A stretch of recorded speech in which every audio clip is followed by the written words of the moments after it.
Nothing but splinters and a half-buried mailbox that still had my name, Benjamin Powers, printed on it in gold. I killed the engine and stepped out of my black Ford Bronco, boots crunching over the splinters that used to be the wraparound deck I built myself. I stood there for a full minute, heart hammering in my chest, trying to process. Then I heard that high-pitched, nasal voice that made every blood vessel in my neck throb. Well, if it isn't Mr. Too Good for HOA rules himself. I turned around slowly. There she was. Amber Bellington, the president of the Silver Ridge HOA. 50-something, overly highlighted hair, that smug, tight smile she always wore like a weapon. She was holding a clipboard like it was a sword. "You did this?" I asked, my voice low. "We issued multiple warnings, Benjamin," she said, flipping through her papers. "You failed to pay over $7,000 in fines, code violations, unauthorized deck extension, non-compliant fence height, and of course, the infamous sunflower flag." I blinked. "You demolished a house over a flag." Amber raised her eyebrows like I just asked if water was wet.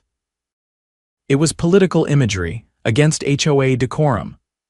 "That flag had a sunflower on it, that's the state flower," she shrugged. "It's not our fault you refused to cooperate, we followed proper escalation procedures." My fists clenched. "Where's the demolition permit, Amber?" "It was approved by the board, unanimous vote." "You mean your cousin Todd and your wine club friend Cheryl?" "Still a vote," she said, already spinning on her heel. "You should have read the bylaws, Benjamin. You're not above the rules just because you think you're special." She strutted back toward her white Lexus. I stared at the wreckage of my home, the wind kicking up dust from where my porch used to be. Too bad Amber didn't know what I did for a living. See, I'd kept a low profile since I moved up here. Grew out my beard, wore flannel, didn't talk much. Folks just thought I was some quiet guy who liked hiking and grilling steaks. None of them knew the truth. I wasn't just a homeowner. I was the governor of the entire state. And Amber Bellington had just declared war on the wrong man. I didn't drive back to the Capitol that night. Instead, I booked a room at the old lodge down the mountain road, the one with creaky floors and hand-carved banisters. Nobody there asked questions. They remembered me from when I'd first moved to Silver Ridge before the election. Back then, I was just a guy looking for peace and fresh air. Now I was something else entirely, a man with power and a reason to use it.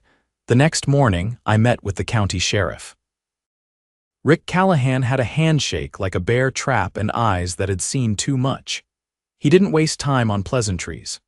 "You're telling me they leveled your entire house," he said, pulling a toothpick from his mouth and dropping it into a small metal tray on his desk. "I'm not telling you," I said, dropping a folder onto the desk. "I'm showing you."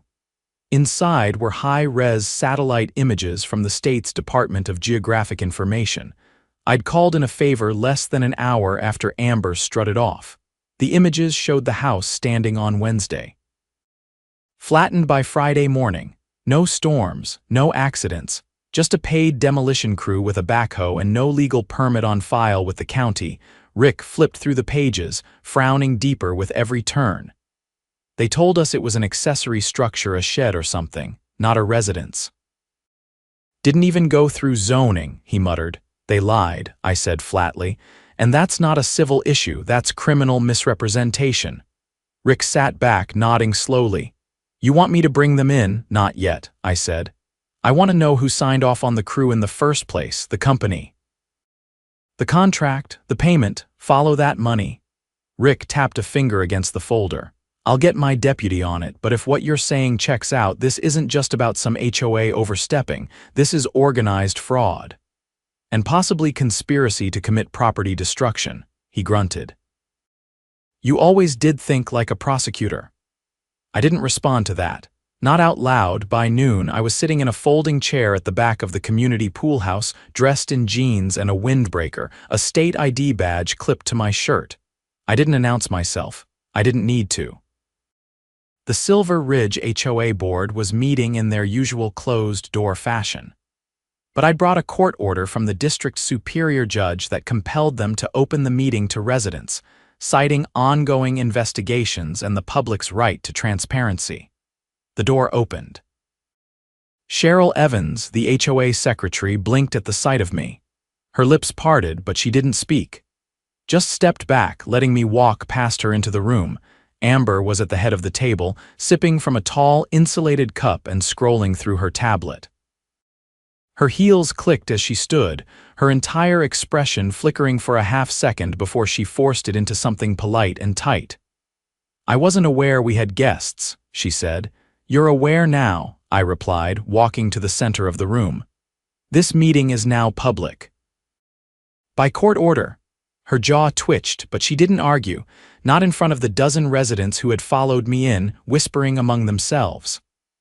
"I'd like to address the board regarding a matter of urgent legal concern," I said. "No need," Amber said, folding her arms. "We're already aware of your grievances." "Good," I said. "Then you're also aware that the structure you demolished last Thursday was not an accessory building, but a state-registered primary residence with full occupancy permits, verified by the county assessor's office."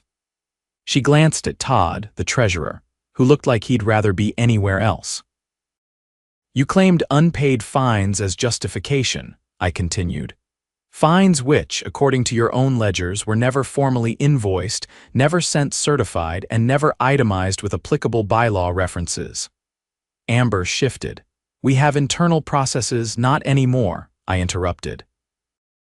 "As of this morning, the state has frozen all HOA financial operations pending investigation." Gasps rippled through the room. Even Cheryl looked stunned. "You can't do that," Amber snapped. "We're a private entity." "You have no jurisdiction." I pulled a single sheet of paper from the folder I'd brought and handed it to her. "Emergency executive order," I said, "signed under state authority." "You'll note the language. In cases of fraud, misrepresentation, or destruction of private property under false pretenses, all community governance bodies are subject to legal audit." She stared at the paper like it might catch fire in her hands.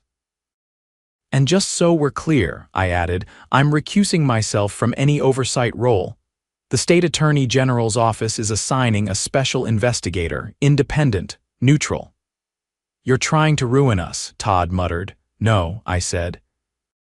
"You did that when you hired a demolition crew using embezzled community funds." The room fell silent. Cheryl dropped her pen. "Wait, what?" I turned toward her. The check that paid for the crew came from the Community Improvement Fund. "It was listed as landscape leveling. You signed off on it, Cheryl, you and Todd." Amber's eyes darted wildly between them. "I didn't know what it was for," Cheryl protested, voice shaking. "You initialed the disbursement," I said. "Either you were grossly negligent or complicit." Todd stood up. "I'm not going down for this." Amber filled out the disbursement forms. "She told us it was for park maintenance." "You're lying," Amber hissed. "No, you're lying," Todd shouted back. "You've been siphoning funds for months, Amber." "I saw the receipts for those patio heaters at your house paid for with HOA money." "Enough," I said, raising a hand. Rick Callahan stepped into the room, flanked by two deputies. "We've seen enough," he said. "Amber Bellington, Todd Vance, you're both under arrest for misuse of community funds, criminal misrepresentation, and destruction of private property." The residents erupted in stunned whispers. Amber tried to backpedal, but the deputies already had her wrists secured behind her. "You can't, this isn't," she stammered.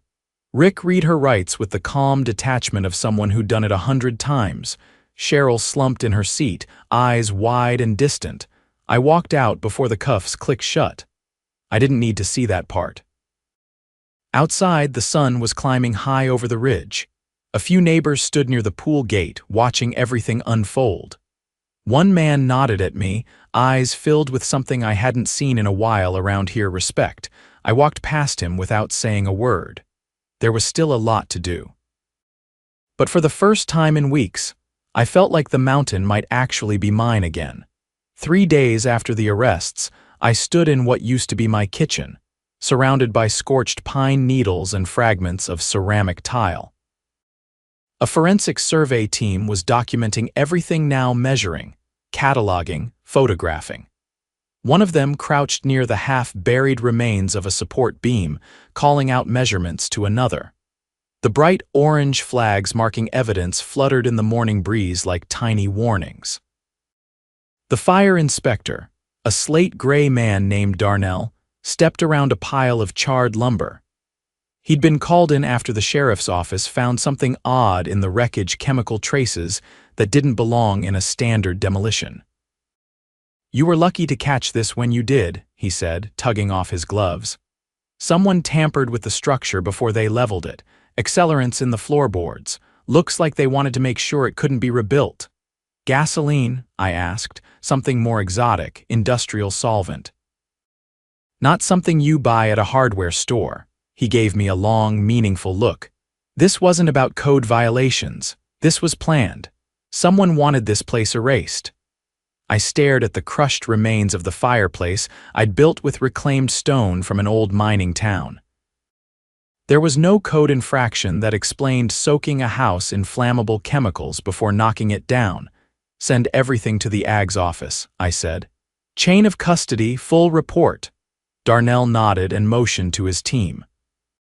I turned away and walked back toward my truck, where a woman in tailored navy slacks and tortoise-shell glasses was waiting with a tablet in hand. "Governor Powers," she greeted me crisply. "I'm Special Investigator Lena Brooks, assigned by the Attorney General's office." "Let me guess," I said. "This is bigger than Cheryl's patio heaters." She tapped her screen, pulling up a map of Silver Ridge and the surrounding parcels. "We've uncovered financial transfers routed through shell companies tied to the HOA's improvement fund. Over the last 16 months, over $250,000 have been funneled into off-book accounts." I raised an eyebrow. "Personal enrichment?" "Partly," she said. "But most of it was used to purchase surrounding properties at auction parcels that had gone into foreclosure after residents were hit with inflated fines. They were driving people out," I said slowly, "so they could buy the land, correct? And once they controlled enough of the surrounding lots, they planned to consolidate and sell to a development firm. We've already subpoenaed the firm's records. They had a standing agreement to purchase the entire ridge once the HOA secured 75% of the acreage." "Let me guess who brokered that deal," I said. "Amber Bellington." "She was the point of contact," Lena confirmed. "But she didn't act alone. We found emails implicating a consulting group in Denver that specializes in community revitalization projects. They've done this before." I exhaled slowly, the pieces clicking into place. Silver Ridge wasn't just a power trip for Amber. It was a land grab. A long con masquerading as neighborhood governance. "Where's the money now?" I asked. "Frozen," Lena said. "The state treasurer's office cooperated immediately, but we believe they were preparing to move it offshore. You stopped this just in time." An unmarked SUV pulled up behind us. Two men in suits emerged. One of them handed Lena a folder, then glanced at me. "We've got confirmation," he said. "The demolition crew was subcontracted through a shell contractor with no operating license. The owner, Todd Vance's brother-in-law. Paid in cash." Lena flipped open the folder, scanned the contents, and snapped it shut. "We'll move forward with federal charges. This crosses state lines." As they left, I sat on the tailgate of my truck, staring out over the valley. The ridge was quiet again, no HOA board pacing the streets with clipboards, no petty threats taped to front doors. Just the sound of wind through the trees. That afternoon, I called a town hall meeting. The community center hadn't seen a crowd like this in years. Every seat was filled. People stood in the aisles and lined the back wall. Some I recognized: retirees, teachers, young couples with kids. Others I didn't. But every face was tense, waiting. I stood at the front, no podium, no microphone. Just me and the people who'd been trampled by a system meant to serve them. "I didn't come here today as your governor," I began. "I came here as your neighbor, one of you, someone who believed this place could be a home." A few heads nodded. "What was done to this community wasn't just unethical, it was criminal. You were lied to." manipulated. Your homes were leveraged against you, and when some of you couldn't pay the fines they invented, they took your land and sold it behind your backs. A murmur rippled through the room. I saw a man in the fourth row clench his jaw, his hand tightening around the armrest. But that ends now, I said. The Silver Ridge HOA has been formally dissolved. The board is under federal investigation. And starting today, a provisional council made up of volunteer residents will oversee community decisions until we can hold new, transparent elections. Someone in the back clapped, then another. It spread slowly, then surged into full applause. And there's more, I continued. Every fine issued in the last 2 years, every fabricated charge, every retaliatory penalty will be reviewed.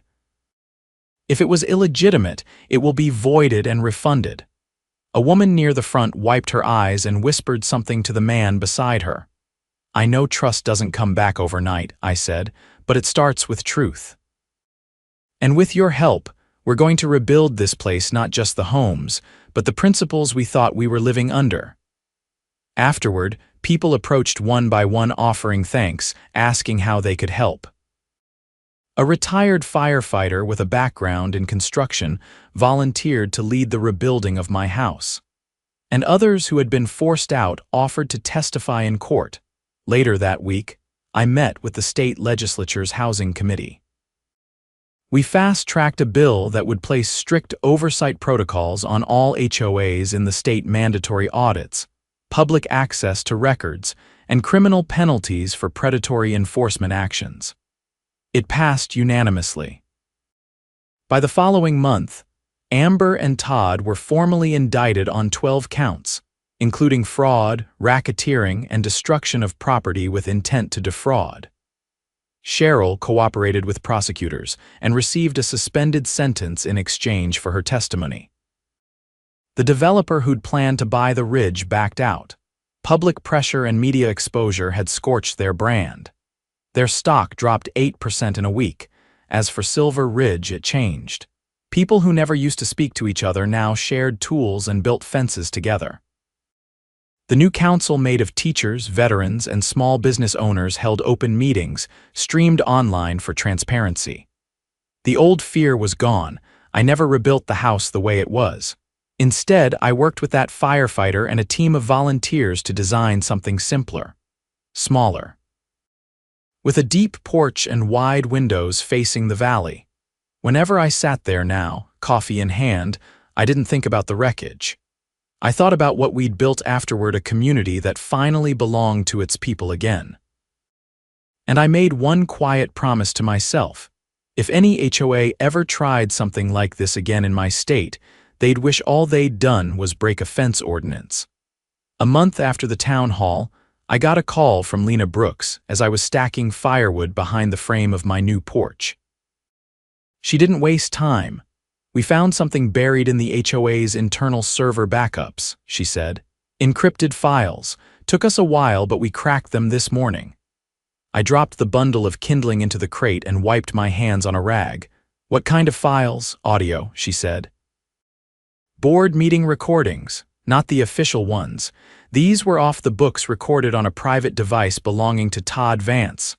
Something tells me we're not talking about mundane budget discussions. No, she said. We're talking about a conversation that took place 3 days before your house was leveled. I leaned against the railing. Play it.